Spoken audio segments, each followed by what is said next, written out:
Dan macam mana kita nak mendapat gandaan pahala tarawih kita. Sebab dalam bulan puasa ni Allah perintahkan pada kita ada ibadat di waktu siang, ada ibadat di waktu malam. Di waktu siang kita disuruh berpuasa. Di waktu malam kita disuruhkan berqiyamul lail.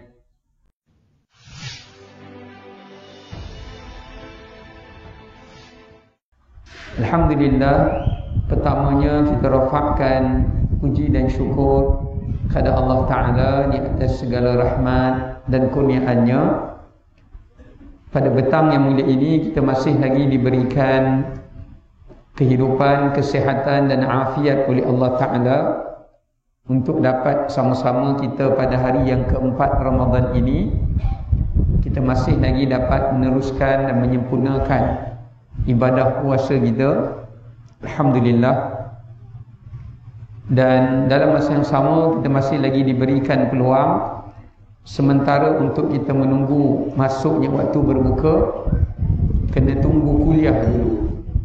Ini nampak gayanya semua warga Surau Nur Syam ni semua pakat duk tunggu kuliah berbanding tunggu menu makanan. Nasib baiklah menu tu ditutup ya. Kalau buka saya pun tertanya juga ni buka puasa makan apa ni. Kalau tuan-tuan buka dia punya penutup tu kuliah jadi lagi pendek. Ya, sebab dia dah bau dah, bila bau ni panjang-panjang makruh. Baik. Insya-Allah pada petang ini saya nak berkongsi berkenaan dengan beberapa tips ataupun cara macam mana kita nak menggandakan pahala puasa kita, dan macam mana kita nak mendapat gandaan pahala tarawih kita. Sebab dalam bulan puasa ni Allah perintahkan pada kita ada ibadat di waktu siang, ada ibadat di waktu malam. Di waktu siang kita disuruh berpuasa. Di waktu malam kita disuruhkan berqiyamul lail. Jadi ini dua amalan yang merupakan amalan yang dapat mengunci nafsu kita. Kata para ulama, nafsu itu adalah merupakan musuh utama diri kita. Jika buruklah nafsu, maka syaitan akan bermaharaja lela dalam diri kita. Tapi kalau nafsu tu kita berjaya menjadikan dia nafsu yang baik, sebab nafsu ni dia ada tingkatan dia. Yang paling bawah sekali nafsu apa? Saya ceramah kat mana dah saya kata apa nafsu paling bawah, dia kata nafsu berahi. Nampak sangat tak belajar. Nafsu yang paling bawah nafsu ammarah. Ini nafsu yang paling jahat. Kenapa namanya ammarah? Daripada perkataan amir. Nafsu tu menjadi raja dalam diri manusia. Bukan hati dia, nafsu dia. Jadi bila nafsu menjadi raja, nafsu dengan syaitan ni, nafsu yang ammarah ni, dia sign kontrak dengan syaitan. Dia punya kontrak tak putus tu. Kerana mereka kawan. Ya, mereka teman antara satu dengan yang lain. Sebab tu ada orang tanya, Ustaz, pasal apa bulan puasa syaitan dah kena rantai, dah kena masuk jail, kena masuk lokap sebulan, kenapa ada orang lagi macam syaitan? Sebab nafsu dia masih lagi berada di tingkatan nafsu ammarah. Nafsu ammarah ni syaitan ada ke, syaitan tak ada ke, dialah syaitan. Tu bahaya tu. Ya. Lepas nafsu ammarah, dia naik tingkatan, dia ada nafsu al-lawwamah. Jadi kita puasa ni, puasa qiyam, kita nak naik taraf nafsu kita tu. Yang kedua, lawwamah. Apa makna lawwamah? Bukan berlawa-lawa. Bukan dia pergi masjid berlawa-lawa. Ya, kawan ni pakai telekong mana ni, kawan ni pakai telekong mana tu, tidak. Maksud lawamah ni daripada perkataan laim, iaitu nafsu yang mencela atau nafsu yang senang menyesal. Contoh nafsu lawamah ni macam mana Ustaz? Dia puasa. Masa dia puasa, dia kena jaga batang tubuh dia daripada buat benda-benda yang mengurangkan pahala puasa dia. Apa perkara yang mengurangkan pahala puasa kita? Nabi kata ada 5 perkara yang mengurangkan pahala puasa kita. Sebenarnya banyak, tapi Nabi kata yang 5 ni paling banyak orang buat. Dan ingat, puasa kita ni kalau kita balik dekat akhirat, dia jadi macam pakaian kita. Siapa kat sini yang datang tak pakai baju? Ada kan? Semua pakai baju Melaka. Budak kecil pun pakai. Jadi pakaian kita di akhirat apa? Puasa. Sebab tu dalam hadis Nabi kata apa? As-sawmu junnatun ka junnati ahadikum fil qital. Puasa tu pakaian kamu. Seperti, cuma beza puasa ni, seperti pakaian baju besi yang dipakai ketika perang. Maknanya kalau kita balik ke akhirat, kalau puasa kita baik, insya-Allah kita ada pakaian yang baik di akhirat. Kita tak telanjang sebanyak masa. Allah bagi pakaian kepada kita kerana puasa yang sempurna. Itu pakaian di mahsyar.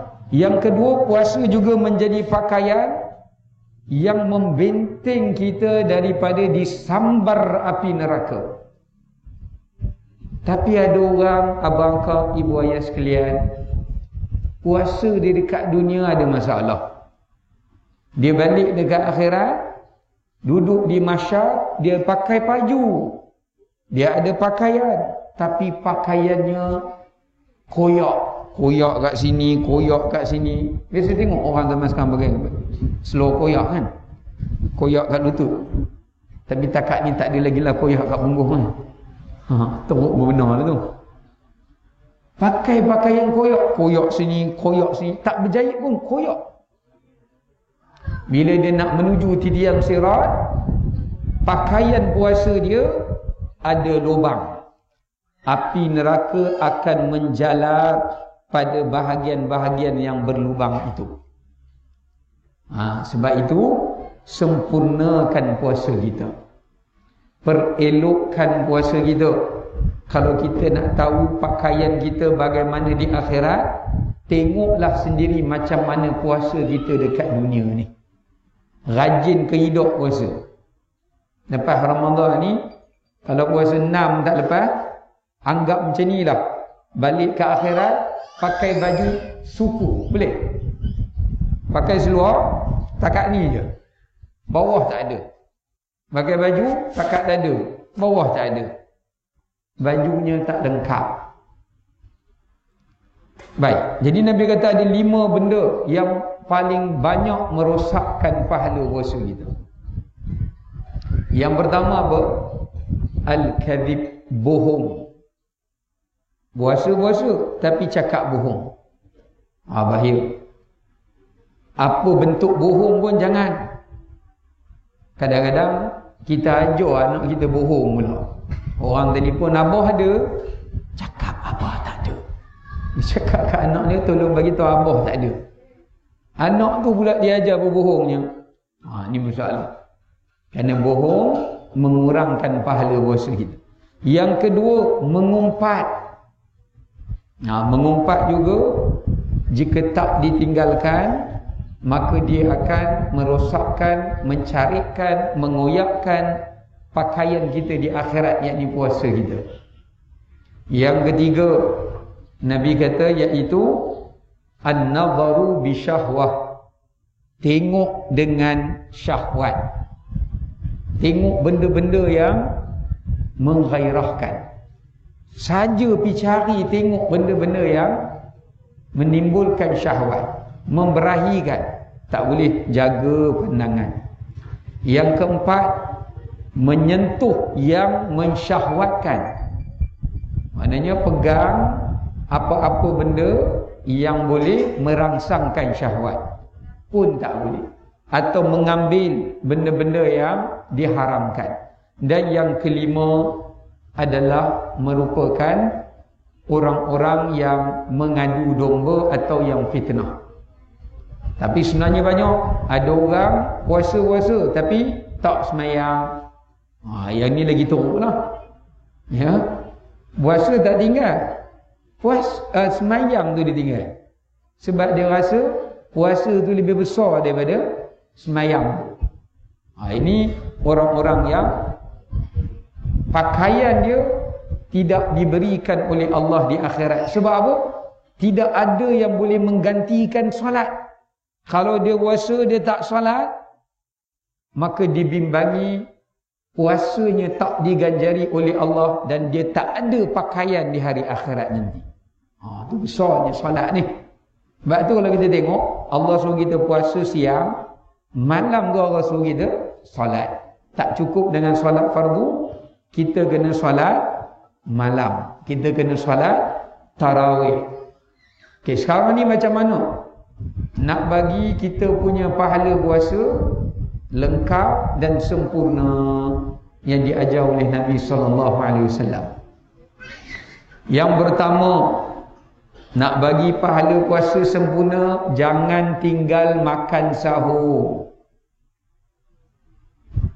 Kalau kita semayang fardu, kita ada sunat apa dipanggil?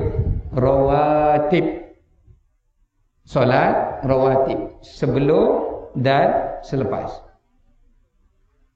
Pada puasa pun ada rawatibnya, iaitu qabliyahnya sahur. Jangan tinggal makan sahur. Kerana Nabi SAW kata, apa yang membezakan puasa umatku dengan puasa ahli kitab? Ahli kitab dia tak makan sahur. Ustaz, saya sahur Ustaz.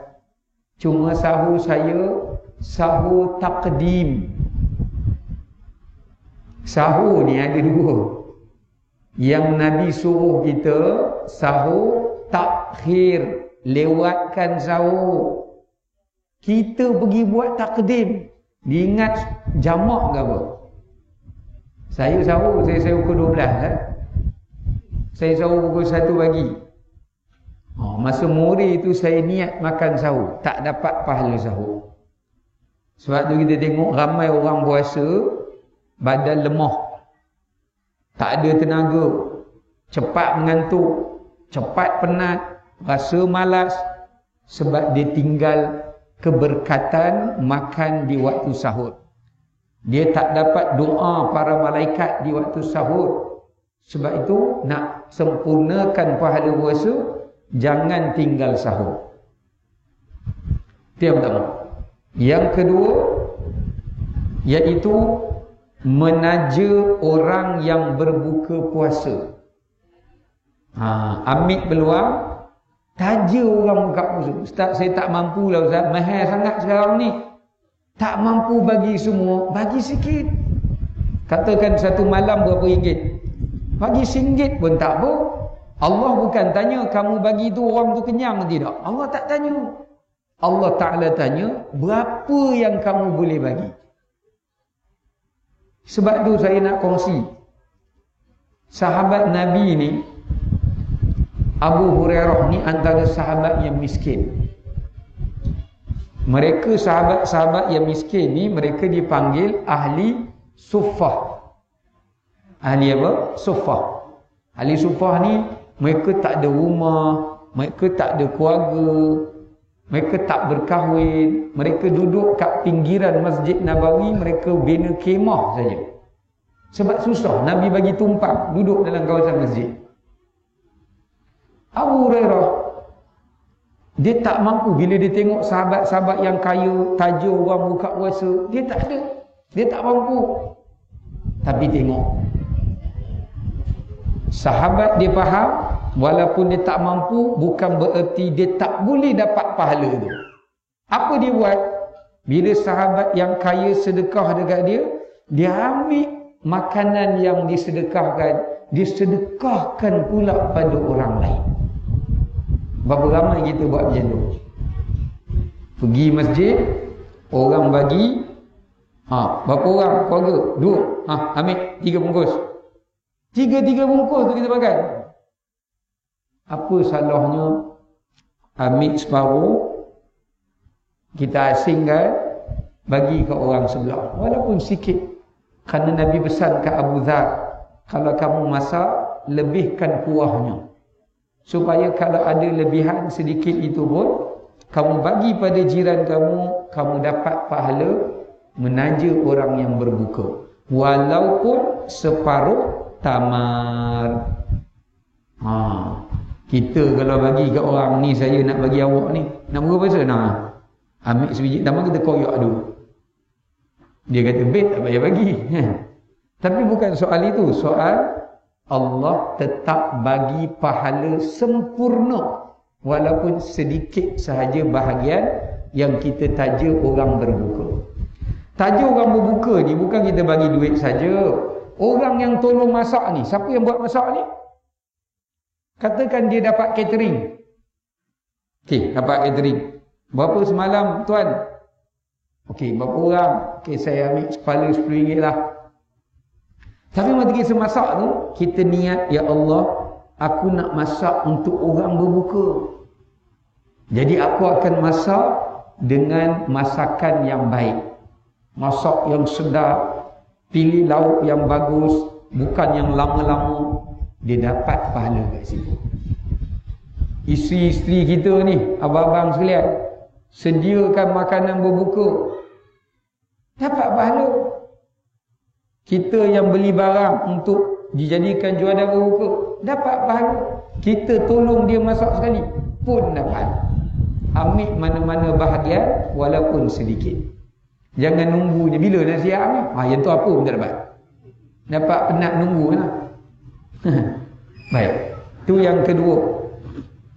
Yang ketiga, nak dapat kesempurnaan ibadah puasa, ketika kita berpuasa, jangan tinggalkan solat fardu berjemaah. Jangan tinggalkan solat fardu berjemaah. Kalau kita terlepas, kita buat jemaah dengan keluarga kita. Jangan sembahyang seorang. Kerana ibadah yang dibuat ketika puasa digandakan. Jadi rugi orang yang tinggalkan jemaah salat sepanjang puasanya. Subuh, zuhur, asar. 3 solat ni. Maghrib, isyak tu, itu bahagian malam lah. Jadi jangan tinggalkan salat. Tunaikan salat secara berjemaah. Kerana ibadat yang kita buat ketika kita berpuasa digandakan.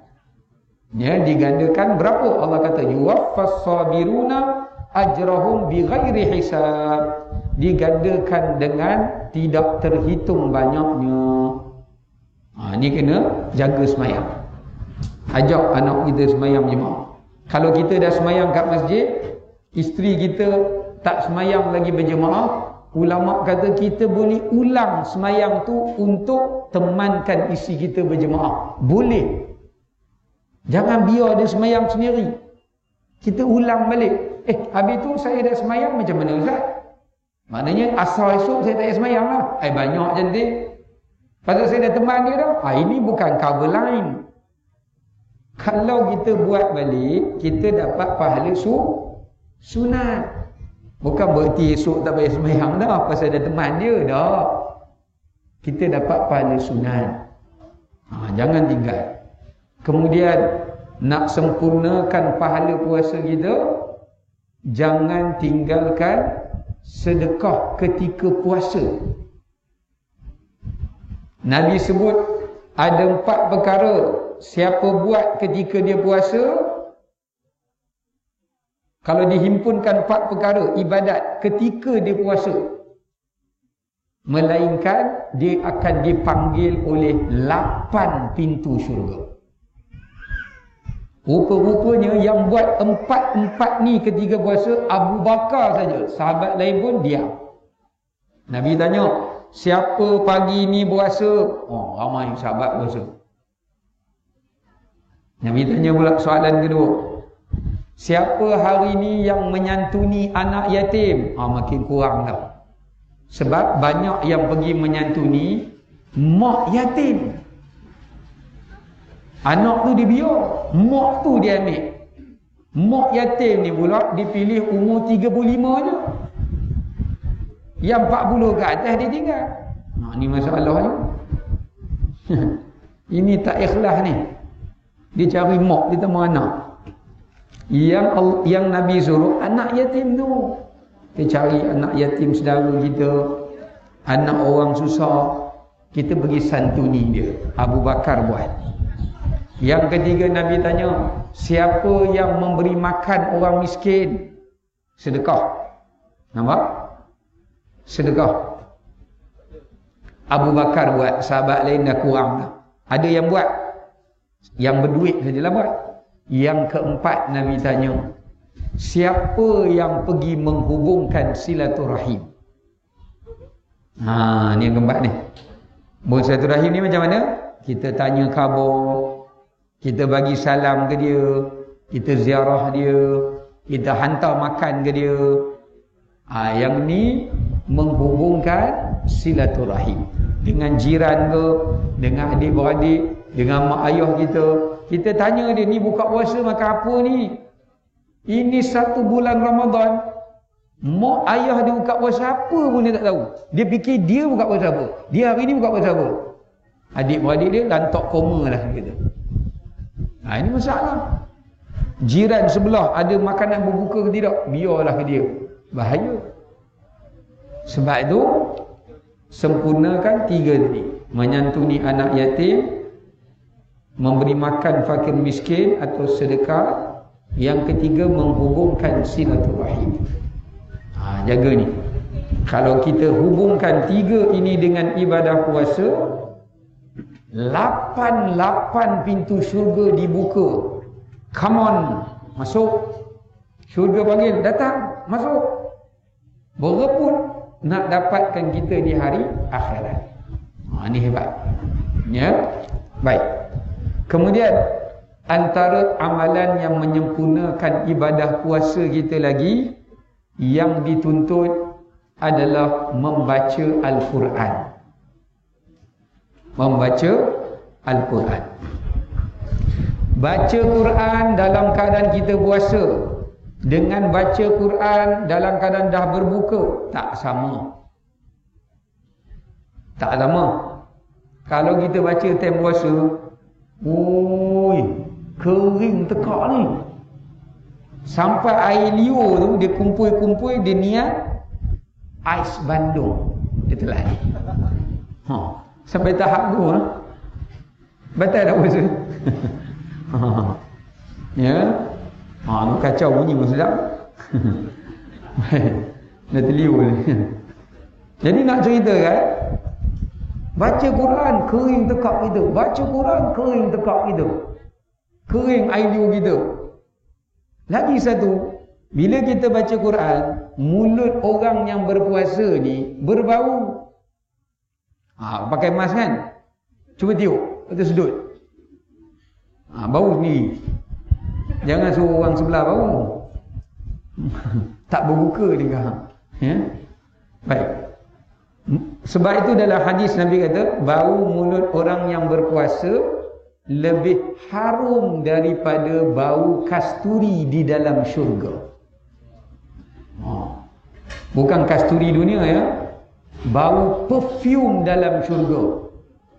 Tahu tak bau perfume dalam syurga boleh dicium sejauh berapa lama? 100 tahun perjalanan.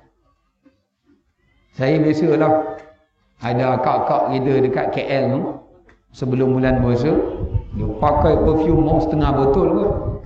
Lepas dia lalu depan kita tu, dia dah jalan jauh, kita boleh cium lagi bau minyak wangi dia.